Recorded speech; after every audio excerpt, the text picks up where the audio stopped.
With operations around the world, General Electric often and increasingly finds itself doing business in distant places with tough business environments. It gives GE's CEO Jeffrey Immelt a unique position to observe what's right and wrong in the world today.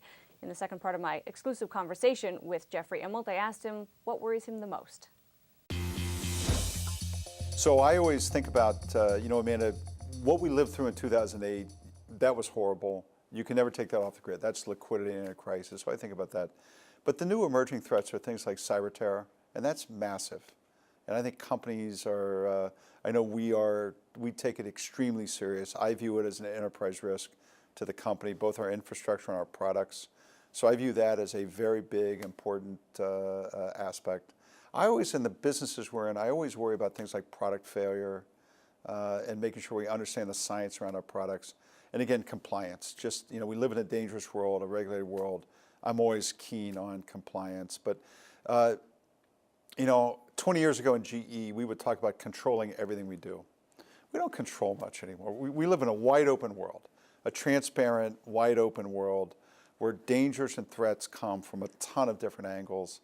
And so, what you can rely on is culture, a very strong balance sheet, but you have to keep investing. Really, if you ever become afraid to invest, you're just not going to grow. And that's not tolerated in GE.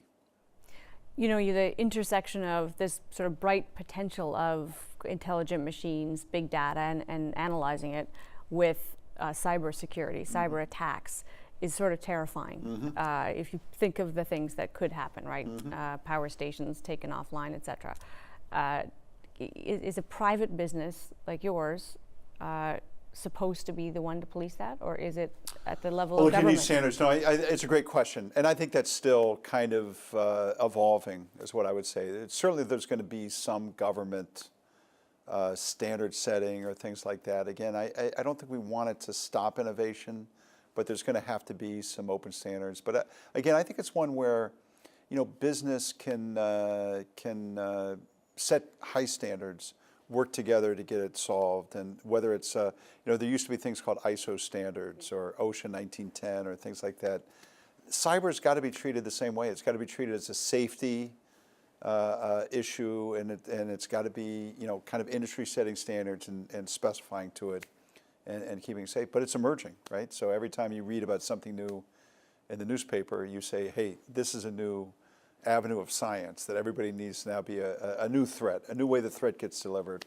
And the only thing I can say is, look, this is, for my board, this is on my goals and objectives, right? This is not something we delegate down to the CIO or somebody else in the organization. This is at the CEO level inside GE. Does that conversation, though, change your lens on things like what we know about the NSA, on the level of kind of scrutiny that is going on by governments everywhere? Sure, I think we're all more knowledgeable about that right now. And I think, it plays differently in terms of the context of how different people in the world look at the role the U.S. has or the role different governments have.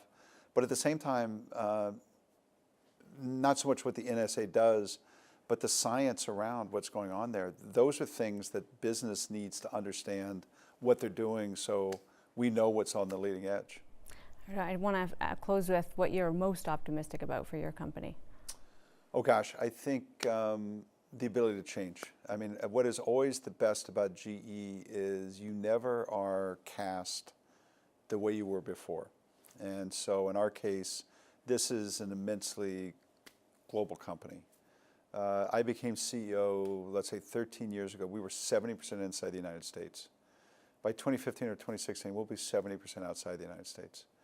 I grew up in an industrial company. Now we're going to be one of the world's great analytics companies.